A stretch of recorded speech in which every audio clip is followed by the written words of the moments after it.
afternoon, good evening. It's 3 o'clock in Brazil, 1 o'clock in New York City.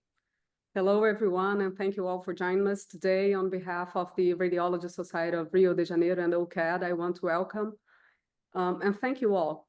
My name is Aline Serfati, and I'm here with Dr. Hilary Humans, who coordinates and moderates this series with me. Our guest speakers today are Dr. Juan Pablo Muñoz, Dr. Anna Falkowski, and Dr. Mark Cresswell. This session will focus on sports imaging, and the speakers will present their cases, and at the end, we will have a Q&A session. If you have any questions at any time during the presentations, please put them in the chat box, and at the end, the speakers will respond to them.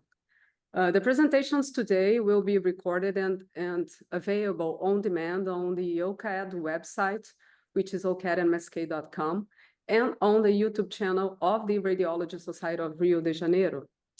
And if you want to join the OCAD community and see challenging cases, consider registering on the OCAD website. Hilary has also launched the OCAD channel on LinkedIn, so you can also check out amazing cases in the quizzes and stay updated about the sessions there. And just a quick reminder, attendees have not been given the permission to screen record any of these presentations, as they may contain material under copyright. Unauthorized recording, use, distribution, and sale of this material is illegal without the permission from the speaker. And we thank you for your understanding. And with that, before I kick off the session, I want to take a moment to say a big happy birthday to my wonderful co-moderator, Dr. Hilary Humans. Hilary, your dedication, expertise, and kindness inspire all of us. I hope you have an amazing day filled with all the happiness you deserve. Now, Hilary, please kick off the session. Well, I'm done. That was the highlight of my day. Thank you. Okay. I have the pleasure of introducing my dear friend, Anna Falkowski. She was born in Poland, and actually we met in Poland some years ago when I was faculty at a sports conference. And maybe the highlight was the fact that I met Anna there. And after that, she went to medical school in Dusseldorf in Germany and did her radiology residency in Basel, Switzerland. She has completed multiple fellowships at University of Basel, and then as well as, I had a typo. Anna, your fellowships. I know she did a research fellowship at Ann Arbor, Michigan, and there was another fellowship somewhere else. And another fellowship at the University Hospital of Belgrade in Zurich. Okay. And then she stayed on as a faculty member in Belgrade.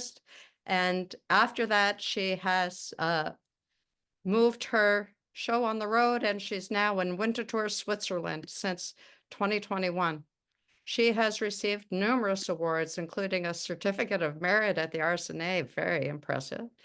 Third prize for Best Oral Presentation at the ESSR, Magna Cum Laude Award for Best Subspecialty Oral Presentation at the ARRS, and a Teacher of the Year in Winterthur, and some fabulous teaching, medical school teaching award in Switzerland. So she's a recognized, wonderful teacher. And now I'm eager to see what you can teach us. Thank you so much for the kind introduction, dear Hilary. So let's share my screen.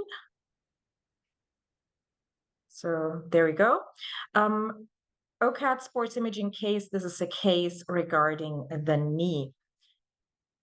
I have got no disclosures, and my case is a case of a 16-year-old female which was injured in a soccer play. And so let's start with those sagittal PD fat saturated images of the knee. And as you can appreciate over here, we can already see this bone marrow edema at the sulcus terminalis of the lateral femoral condyle. Going further medially, we can also appreciate this slight bone marrow edema also at the posterior lateral side of the tibial plateau. So basically this pattern of bone injury already makes you think that this is a pivot shift injury. And with a pivot shift injury, we need to take a closer look at the anterior cruciate ligament, which we've got here, and this is torn, of course, in this pivot shift mechanism. Going further medially, we can see that we've got this contra-Q lesion with the bone marrow edema, the slight bone marrow edema at the periphery of the medial femoral condyle. And going further back and taking a look at the posterior horn of the medial meniscus, we can appreciate that the meniscocapsular junction is quite edematous and it looks a little bit fuzzy and irregular. So this is what I want to focus on now. So basically, is this actually a ramp lesion that we can appreciate over here? So my learning objectives are, we are going to take a look at ramp lesions, their classifications, their interpretation, and pitfalls of ramp lesions. So what is actually the ramp area? For that, we need to take a look at the anatomy. And here you've got a schematic drawing of the meniscus, where we've got with one mark the meniscocapsular junction. And you can see here on the specimen that we've got a high vascularization at this portion. Also, the red zone of the posterior horn of the medial meniscus has got a high vascularity that we can appreciate over here. The red-white zone marked with 3 has got a sparse vascularity, and the white zone shows no vascular portions in it. And therefore, the area 1 and 2 is basically the ramp area that we can appreciate. So the meniscocapsular junction and the red zone. And the ramp lesion is defined as a longitudinal tear at the posterior horn of the medial meniscus, involving 1 or 2 zones of the ramp area. Taking a look in the literature, we can find a little bit of an inconsistency regarding the definition of ramp lesions and an ACL tear. If some papers tend to say that an ACL rupture is just associated with a ramp lesion, and other tends to say that a ramp lesion plus an ACL rupture is basically the ACL rupture is a defining factor for an additional ramp lesion. So the literature is unclear regarding to that. However, what we need to know is that if an ACL rupture is a rest, but the ramp lesion not, this can result in an increased anterior tibial translation and an increased internal rotation, and thus increasing the risk for an ACL reconstruction failure. So, taking a look at the anatomy of the ramp area, we can appreciate here in the schematic drawing and this magnification view of the MR, we can see here the posterior capsule. Here at the superior border marked with the arrow, we can appreciate the meniscocapsular ligament. At the inferior border, we can see the meniscotibial ligament. And this here is the red zone of the posterior horn of the medial meniscus. We've got now 2 classifications regarding ramp lesions. One is by Barnett, the other one is by Greif et al. And both have got 5 types. And the one by Greif is a little bit more going into detail, and I will take a look at all of them with you. So take a look at type 1. This is a lesion at the meniscocapsular ligament, so basically one at the superior border. The type 2 lesion is also located superiorly. It's a partial superior tear of the posterior horn of the medial meniscus. Type 3 lesion is a partial inferior tear that might be just present either at the posterior horn of the medial meniscus or additionally detaching the meniscotibial ligament. A type 4 lesion is a complete tear that might be either a vertical tear of the posterior horn of the medial meniscus or a complete detachment here of the meniscocapsular junction just at the border of the posterior horn of the medial meniscus and the meniscocapsular junction. And a double tear is the type 5 lesion that we can appreciate over here. So do we need to know this classification? Well, I'd like to focus on several things. First of all, type 3 is a hidden lesion. Hidden lesion because it's hard to see it on MR. It's commonly missed and also commonly missed on arthroscopy. So hidden in both modalities of diagnosis. And also what we need to know is that the superior tears at the type 1 and type 2 tears are stable lesions, and the type 3 to type 5 lesion are unstable, so those need to be addressed surgically. So do we need to write down now all these classifications in our reports? I've talked to our clinicians, to our surgeons, and they said that if they would actually use any of those classifications, they would use the first one by Barnett. However, taking a look at their reports of the surgeries, they never write down any of those classification types, but they basically told me that what is most important for them is to know that there is a ramp lesion and where it is located and how long it is, because the longer it is, the more sutures they need to use. And for all of those type 3 to type 5, they would just use the same method, just suturing the tear. So taking a look at some examples of ramp lesion, here you can appreciate the tear that is at the partial inferior side and detaching the meniscotibial ligament. So we've got a type 3 or type 3B lesion. And here we've got this fluid cleft sign where we can see the fluid at the separation of the posterior horn of the medial meniscus and the meniscocapsular junction. So this is a type 4 or type 4B lesion. But how good are we actually in diagnosing those ramp lesions? You can see our sensitivity is just around 71%. We are very specific, but we're not very sensitive. Not sensitive enough, in my opinion. We can increase our sensitivity up to 84% using 3 Tesla imaging. And so 20 to 30% of the ramp lesions are not detected on MR imaging. And the type 3 lesions, we can only appreciate around 50% of them on MRI. So 50% are hidden on MR, and 50% or more or less are even hidden on arthroscopy as well. And type 4 lesions, we are way better in diagnosing those. Over 75% are visible on MRI. So is this a ramp lesion? Is this edema in any kind of way indicating a ramp lesion? Let's take a look in studies. Here we've got one study that has taken a look at associated findings. One is the complete fluid hyperintensity between the capsule and the posterior horn of the medial meniscus. So that basically translated means that we've got this fluid cleft sign that is separating the meniscus from the meniscocapsular junction. You can see it was not very sensitive, 57%, but very specific, and it has got a significant it is significantly associated with those ramp lesions on arthroscopy. And also the posterior horn irregularities were significantly associated with those. However, in a different study where they've also taken a look at the same parameters, but also taking a look at the edema of the capsule and the anterior subluxation of the medial meniscus, only this fluid cleft sign showed a significant association with ramp lesions. However, edema at the capsule was not associated, and the sensitivity 33 to 75%, not very helpful. So how is it actually in our case? This was arthroscopically proven not to be a ramp lesion.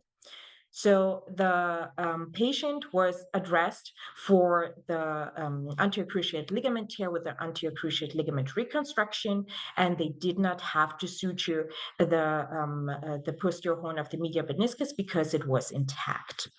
So to conclude, ramp lesions are associated with ACL lesions, can be easily overlooked on MR, and the most sensitive sign for a ramp lesion is a fluid cleft between the meniscus and the meniscocapsular junction, and edema at the meniscocapsular junction can mimic a ramp lesion, but doesn't have to be associated with it. So what do I do in my reports? Do I describe this edema, or do I just leave it out of my report? I certainly describe it. in my report and write down that my interpretation is that there is a sprain of the meniscocapsular junction, just to make my surgeons aware of it, that if they address the ACL and will reconstruct it, that they will take a look at the ramp portion and they will basically probe it with the scope to take a look if there is any instability or not, because I know that there might be a lesion that I could just not see on MR because they are just hidden and not visible enough. However, if they know that there is something wrong, that there is a sprain, they will take a closer look at it. So thank you very much for your attention, and I'm looking forward to the discussion. Thank you very much, Hannah. Now it's my great pleasure to introduce Juan Pablo Muñoz. He's specialized in MSK, a specialized MSK radiologist who completed his fellowship at the prestigious Pontificia Universidad Católica in Chile. He currently serves as a consultant radiologist at the Med Sports Clinic, where he focuses on sports-related injuries and imaging. In addition, he holds the position of head MSK radiologist at Hospital Clínico Félix Bulnes, providing expertise in MSK imaging and leading advancements in the field. Please, Juan Pablo, share your screen.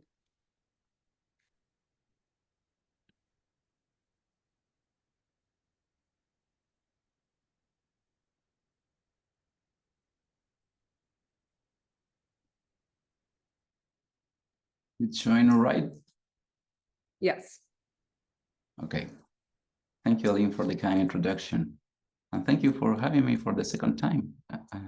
Today, I'm going to be sharing with you a lower extremity sports imaging case in this sports session from today. So let's get it.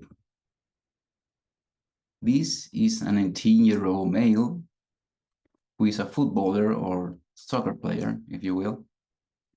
And he presented on our emergency department with late onset anterior leg pain after a match. He recalls an anterior blow to the shin, but with no pain after the event. Only symptoms appearing 24 hours after that, with progressively increasing pain in the anterior leg. There were no skin-relevant findings during the initial physical examination. So with this, our orthopedic surgeon wanted to rule out traumatic injury, and he requested an X-ray and an ultrasound. These are the initial X-rays and were unremarkable. There were no fractures and soft tissues showed no abnormalities. This is the pain region in the middle third of the leg. Like I said, were unremarkable by X-rays. So we moved on to the ultrasound. This is the anterior compartment of the leg from proximal to distal in grayscale. And at the top, we have mainly the tibialis anterior muscle, which showed normal echo structure. And as we scroll down, we could see that the entire anterior and peroneal compartment showed no relevant abnormalities, but there was this quite striking anterior bowing of the interosseous membrane, apparently due to this expansile lesion coming from the deep posterior compartment. This was present along the entire middle third of the leg until it ran out at the distal third.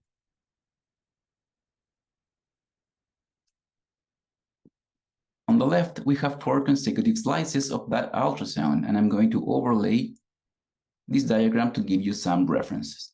And of course, I'm going to show you this expansile lesion, apparently from the posterior compartment, with displacement of both the tibialis anterior and the neurovascular bundle. In the upper right corner, we can see the power Doppler interrogation that showed no internal flow within this lesion. In the right bottom corner, we could see that the lesion followed the long axis of the muscle fibers. And also we could see that it showed little to non-acoustic enhancement. So it behaved in a rather solid manner. At this point, we had a mismatch between anterior pain and anterior blow, but posteriorly located imaging findings. So to clear this out, we suggested an MRI.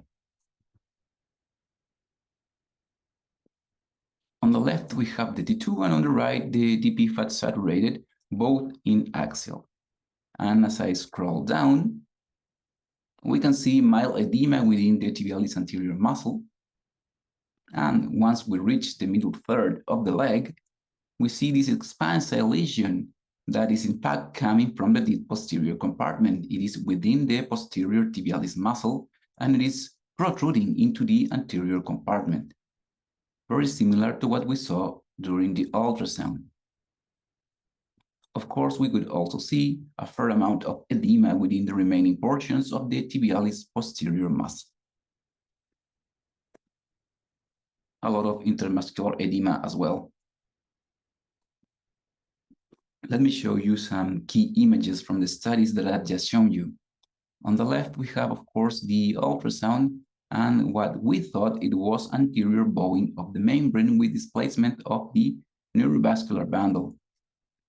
But in the T2, we could appreciate that the anterior compartment, both anterior and peroneal, showed practically no abnormalities, but we saw this expansile lesion within the tibialis posterior that was protruding into the anterior compartment through a defect in the middle portion of the interosseous membrane, which we didn't see during the ultrasound.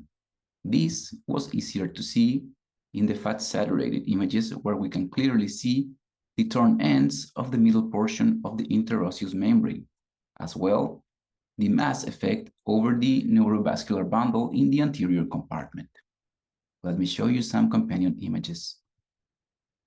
On the left, three we have already seen, and in the middle of the screen we have the T1 coronal, and on the right, the coronal stir, where we can appreciate some hypointense foci within this lesion, some spots with spontaneously hyperintense T1 signal, and some cystic-like component. All of this consisted with hemorrhage. This was a large hematoma within the tibialis posterior muscle, herniating into the anterior compartment due to a laceration in the middle portion of the interosseous membrane. And this may seem like a super random injury, but trust me, it is not. It is highly specific in this subset of patients, soccer players kicked anterior to the shin. Let me show you. On the left, we have a diagram of the interosseous membrane. And we know all about longitudinal tearing of the membrane in mesonev fractures. Of course, we know a lot about syndesmotic injuries, which blend with the distal portion of the membrane in the distal end. But little do we know about middle portion direct trauma. On the right, we have a diagram of the sagittal stir with the tibialis anterior, of course, in the anterior compartment, and the tibialis posterior, which we must remember is strongly attached to the dorsal surface of the interosseous membrane. So in our patient, what had happened is he had a laceration in the middle portion of the interosseous membrane, which allowed the passage of both the muscle and the hematoma into the anterior compartment.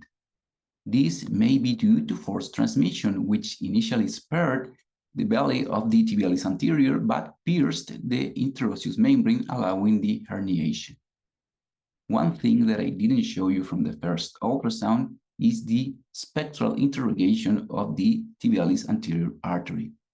And we could see along the examination that sometimes the triphasic normal wave was lost due to the appearance of reverse diastolic flow, which is known to be an early sign of compartment syndrome.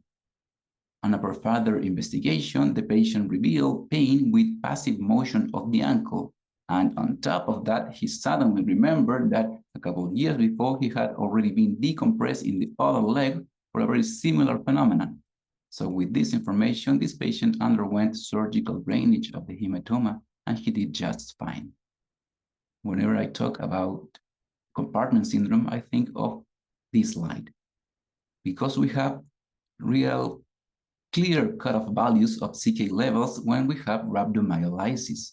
But before we have frank necrosis, there's this gray area where clinical findings may not necessarily match CK levels, and is, in my opinion, in this window where imaging may play a key role, both in MRI and ultrasound, detecting early signs of compartment syndrome. I see a lot of professional football players, and this is another case I saw a couple months ago.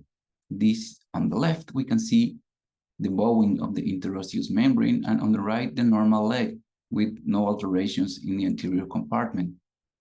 This is the MRI from that patient, and we can see the exact same hematoma within the tibialis posterior, the herniation into the anterior compartment, and of course, the perforation of the central portion of the interosseous membrane. And this has been described before. Traumatic rupture of the interosseous membrane, a rare cause of acute lower pain in 2 soccer players kicked in the anterior shin.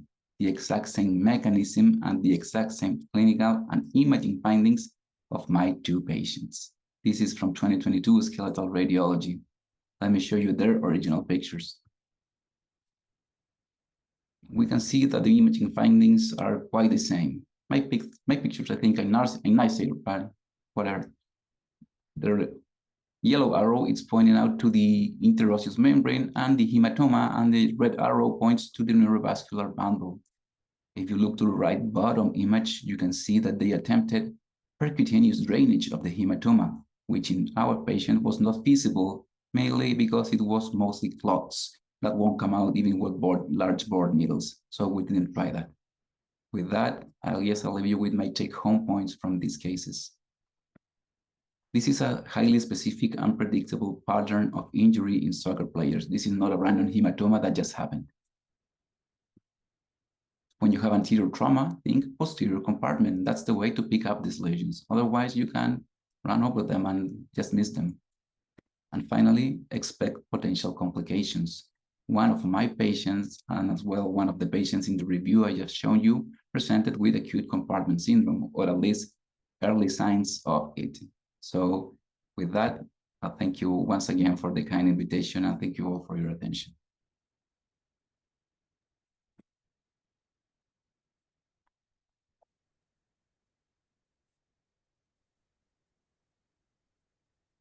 Hello again. This is just so good. Now I have the pleasure of introducing another great friend of mine, Mark Cresswell, who's on faculty at the University of British Columbia in Vancouver. He's the director of the St. Paul's Hospital Musculoskeletal Fellowship with a specialty interest in imaging and treating sports injuries as part of University of British Columbia's academic complex, where he's clinical professor. And in addition, is the outgoing director of the RSNA Global Learning Center in Stellenbosch, South Africa. Mark is actively involved in both the ISS and Society of Skeletal Radiology. He did his undergraduate training in anthropology and medicine in South Africa, initially specializing in anesthesia, including pain management, before moving to do his radiology residency at St. Mary's Hospital in London and musculoskeletal fellowship in Oxford, UK. He moved to Vancouver in 2007 and had great fun co-managing imaging at the Vancouver Olympic and Paralympic Games in 2010.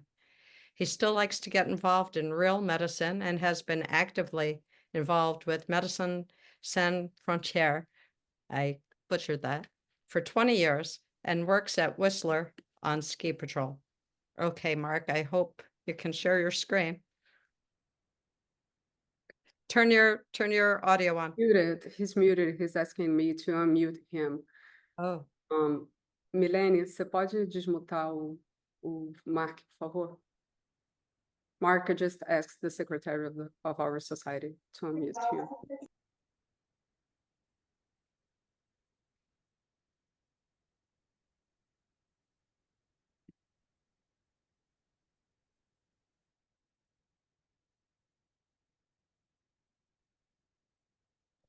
Fate. God, I think you guys can hear me. Is that correct? Thank you very much for the invitation. Sorry, my voice is going. It was a long week on call and I managed to catch a lurgy. Happy birthday to Hillary. Linda Probin's not with us at the moment, but it's Linda's birthday as well. And I'm not sure if we should all unmute and sing happy birthday. but happy birthday, the intentions are good. I'll be speaking on gripping sports, particularly trigger fingers and triggers, and I'll start as follows. So just quickly, I've done some speaking for Philips Healthcare and work at UBC. So most sports which have a ball, other than the kicking sports, which we've just dealt with in the last one, thanks Juan, as soon as you hold a ball or grip a club, batting, holding a club in golf, rock climbing, your grip is extremely important. So anything that interferes with the smooth translation of your tendons is an utter disaster.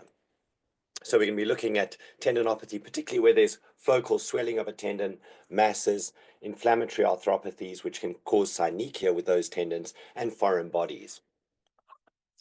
So I'll give you this one.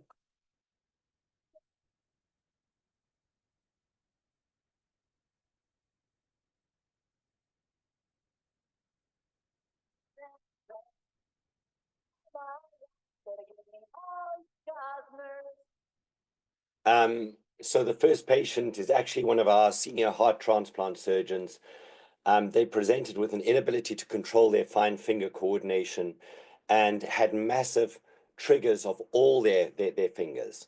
There was a gradual onset. It was getting progressively worse, and they were now dropping instruments, which, as you can see from the Weird Al Yankovic parody on Like a Virgin from Madonna, he kept dropping things and it wasn't great.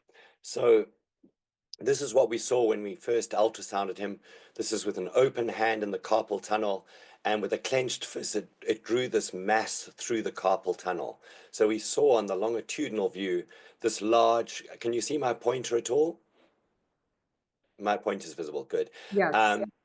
This large mass on the flexor tendons, which when they made a clenched fist, drew the mass proximally into the carpal tunnel. So here we can see a live video of that, and you can see the mass in transverse and longitudinal popping through the carpal tunnel and having this mass triggering event of all the fingers, particularly the middle fingers which they use to grip their instruments. We did an MRI, and we've got this mass here that's located between the third and fourth Pulleys fingers, and you can see it's quite a large mass. This was particularly concerning for us, given that we didn't know what the mass was. We didn't know whether it was a sarcoma. And the compartment is the entire tendon sheath. So to treat the sarcoma, it would mean a forearm amputation or mid-forearm amputation. So we did a cine of the MRI, so you can see the mass popping through, and you can see the trigger as it pops back and forth between the carpal tunnel. As that mass passes through the tendon sheath and the retinaculum, it forms a bulging mass and then pops through as a release of that pent-up energy. So here we can see it all at once. You can see the whole lot going together. They're nice images, but I think we've seen those. So I'll skip through. And so how do we make sense of trigger finger and trigger fingers, in this case, pathology? And there's a couple of different classic areas. So it's all about location, location, location. And literally with our fingers, we can follow the tendons, the strings like a marionette that help move our fingers around to the muscles in the forearm. So the locations are usually the A1 pulley of the index finger, A2 pulley, but it can be any finger. Anywhere along the thumb is an opposable thumb. It's really important to us as humans. So if they get a triggering here through the pulley there, the carpal tunnel, as in the case we've just looked at, there's a whole series of retinacular through all 6 extensor compartments of the dorsal aspect of the wrist, and we'll just quickly skip through those. So we've got the first extensor compartment, and if that retinacular thickening occurs, we call that, and I'm going to macerate the French of this, so please forgive me, those of you who speak French. I'll do it the South African way. We call it découvents. I'm sure it's called découvant or something spectacular. So this gets thickened and traps these tendons. Extensor compartment 2 is not usually a problem, but extensor compartment 3 is a very tight single pulley tendon, and because it's a pulley going around a listus tubercle, which acts as a fulcrum, it can also get focal tendinopathy of the pulley, which leads to problems. So here we can see an ultrasound, a panoramic view of all the different tendons, and you can see the small sulcus that arises at each one of these compartments.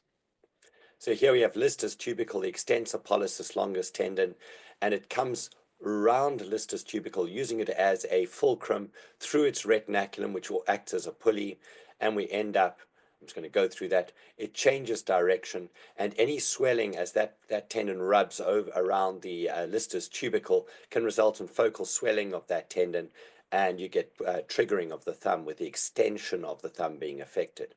Remember that triggering can be either flexion or extension, depending on which tendon is involved. In this particular case, you can see an MRI. You can see the crossover, and this was an arthrogram where the contrast leaked into the tendon sheaths, which outlines them very nicely, so you can see the contrast. And that's Lister's tubercle acting as a pulley. I'm going to skip through that. Just when we do get that, you normally get ruptures at this location. So it's not just triggering. And the tendon repair, they draw this back out again. The tendon repair may also form a thickened nodule within the tendon, which can act as a pulley. Dequebain's tenosynovitis. Here you can see the inflammatory component on a SPECT CT. On MRI, you can see the thickened rind, often thickened inflamed tendons as well, and this leads to quite stiff movement of the thumb with triggering. Remember that any sclerosing or inflammatory synovitis, you get this nodular synovial thickening around the tendons. They can form synechia with the tendons so that there's contact instead of a slidey layer with hyaluronic acid, and you've ended up with this nodular thickening, which can either cause frank stenosis or indeed tethering to the subjacent tendon. I'm going to just quickly skip through the nerves, but what we're getting at here is that we have all these tunnels, these retinacular, which the nerves and tendons go through. When you end up with masses going through these things, triggering, they're often accompanied by compression, focal compression of the nerve at that location. And so we can end up with masses going through tight spaces for nerves. I'm going to quickly skip through that. Ganglions within the space can have a similar effect. And I thought I deleted some of this, sorry. This is just a fibrolipomatous hamartoma of the median nerve. Remember that you get fatty thickening of the nerve, and in this case, the nerve is now compressing the adjacent tendons. This is low-lying myotendinous junction. Occasionally we have a very low-lying muscle, and more commonly an interosseous, a lumbrical muscle belly attached to the tendon, which passes back through the tendon. So in the open hand position, you can see this muscle belly is just coming into the compression of the carpal tunnel retinaculum. And with clenched fists, it's drawn proximally into and through the carpal tunnel. And you can see the spacing out of these tendons in this position. You can watch that dynamically on ultrasound, and you can see as that muscle gets drawn through the carpal tunnel, you get the similar effect as that surgeon with the fibrous mass. Incidentally, just so you all feel relieved, it turned out to be a benign fibrous mass within his tendon sheath, and he was all good to go, so there was no amputation. I'm going to just skip through that. Don't forget, people fracture their wrists regularly, so we've got other bits and pieces in there, including metal wear, so the volar plate on them can affect the tendons. You can get tethering and subluxation of the tendons over these volar plates because they stand proud. Here you can see the tendon riding over this plate, which stands proud relative to the volar aspect of the radius. So that's quite a nice demonstration on it can sublux to one side. Conditions you can see here on a rheumatoid hand, the hypoechoic, the dark areas here. You can see this nodular thickening that follows the entire length of this tendon, so you get areas of synechia and tethering, and you can see the same thing in a contrast enhanced MRI when we line it up to the tendon itself. And color Doppler obviously can demonstrate hyperemia. And lastly, rock climbers' fingers. Remember that the rock climbers need to grip the rock. They have various hand positions, not just gripping and compressing. They form fists and cracks, get their fingers right into it, and obviously come out with injuries. I'll skip that just to point out the A1 pulley. If this is thickened, this is probably one of the most common areas for a triggering of the finger, where you get focal fusiform thickening of the tendon. You'll see a little loss of what you call it, the normal fibrillous structure. And if you hold your finger and you, so that the middle phalanx is secure, and you just move the DIPJ, you'll move the profunda tendon, the deep tendon in isolation. If you bend the finger at the PIPJ, you'll get both tendons moving. So you can isolate which tendon is the tendon at fault. Remember, the pulleys are super important to keep the mechanical advantage of our fingers and get that tendon tacked down next to the bone. So yeah, this is, by the way, when the rock climbers pop their pulleys, they end up with the taping, which is simply recreating those pulleys with tape to reconstruct the tethering of the tendon back down towards the bone instead of the bowstringing, which we can see. From a constriction point of view, remember that when they do pulley repairs, they use tendons, tendon graft. Often the plantaris tendon is used, or the palmaris longus, and these can be thickened and scarred and also cause tethering of the subjacent tendon. This is just a quick thing of plantaris and how to look for it if you want to help your surgeon find where to get their spare bits, their spare parts for the surgery. So when you get pulley tears, they get thickening of this pulley over here, and that can clamp down on the tendon. This happens to be an A2 pulley, but it can be any one of these pulleys, can result in a similar effect. Just so you know, when you're trying to do an ultrasound, it's very useful to use one of these wash basins that your granny has in the basin in the sink. Fill it with water, leave it for a bit because there's micro bubbles you can't actually see. Pop the probe in with the whole hand, and then you can watch it move dynamically, particularly with a hockey stick you can get around the fingers. So this is very useful to help us visualize with ultrasound and dynamically watch it, because it's really tricky to keep the jelly in the right place while you're doing that technique. And gratuitous MRI with a bowstringing. And a similar case here with a local rock climber. She's a rock climbing champion. You can see the graft. You can see how thick that reconstructed pulley is once they put tendon graft in there. In the interest of time, I think my time's up at this point. But thank you very much. And yeah, Aileen, thanks a lot for the invite. Thank you, Mark. Beautiful images. Hillary, you asked something in the chat for Anna. Yes, Anna. So I don't know if you saw my question. It seems that we might always miss the type 3 ramp lesion. And if that's true, is it reasonable to assume that they're always looking for ramp lesions, whether or not we report them? And oh, sorry. Yeah. And I mean, Dr. Sarah, I think that's her. Dr. Sarah basically asked the same question for me. Since the periphery is so well vascularized, why doesn't these ramp lesions, why don't the ramp lesions just heal without surgical suturing? Yeah, so to address the first question, I know that my orthopedic surgeons, every time when they perform an arthroscopy of the knee, they always search for a ramp lesion. But I know that unfortunately this is not the case in every single hospital, because to look for ramp lesions, you either need a probe, you need to scope also from the posterior side, or you need to put your scope through the intercondylar notch to basically see the posterior horn of the medial meniscus and then probe on it. And if you do not do that, then you will miss the ramp lesions totally on arthroscopy.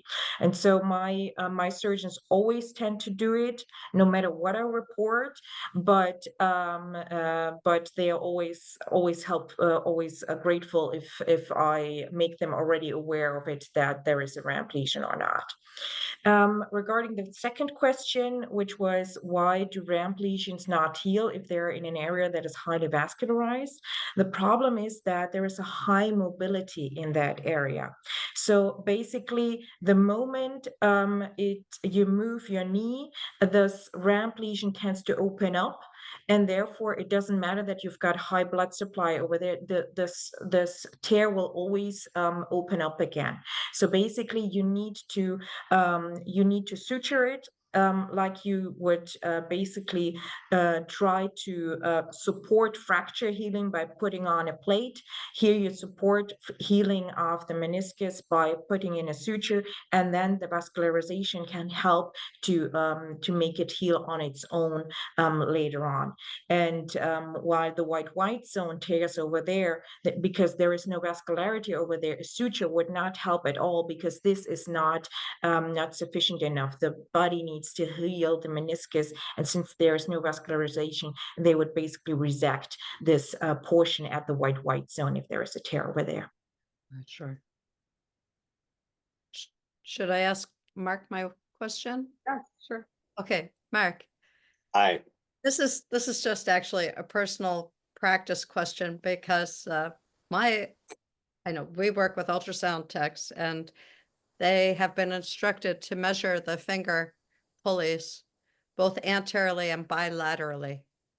And I asked them why they do this, because it seems to me the lateral measurements won't be accurate because there's, dropout. But, when you showed the images, I think that were post-surgical, obviously it was kind of circumferentially thickened. But when you measure pulley thickness, do you just do it anteriorly, or do you measure it medial and laterally? Just when you said bilaterally, I think you mean like radial and ulnar side of the same pulley. Yeah. So I do, by the way, just check bilaterally to see how big the opposite one is, because some people, like builders and plumbers and electricians, now they just use electrical drills and things, but they used to use screwdrivers, and when they grip, you can just get thickening of things generally. In the imaging you're describing with the dropout is if you just have it, I'm going to use my phone as the probe. If you just have the probe like this on the finger, you end up, I'm going to come a little closer. You like this, but you can remember, you can bring the probe so that it evaluates. So it's when you store images, you may send a few select images to PACS, but what you've done in your mind is build up the whole tendon, the whole pulley, by coming from a radial side across the top to the volar side, and then moving to the ulnar side of the thing and evaluating the whole thing.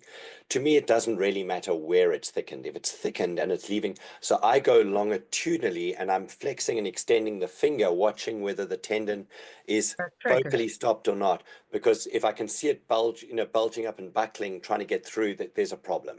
So you're going to do a pulley release if that pulley, doesn't matter where it's thickened. So it's nice to know, and I put it in a report and I'd always describe it, but it actually doesn't matter if you've got tethering at a particular pulley. Okay, that's great advice. Thank you. There's one more question here in the chat.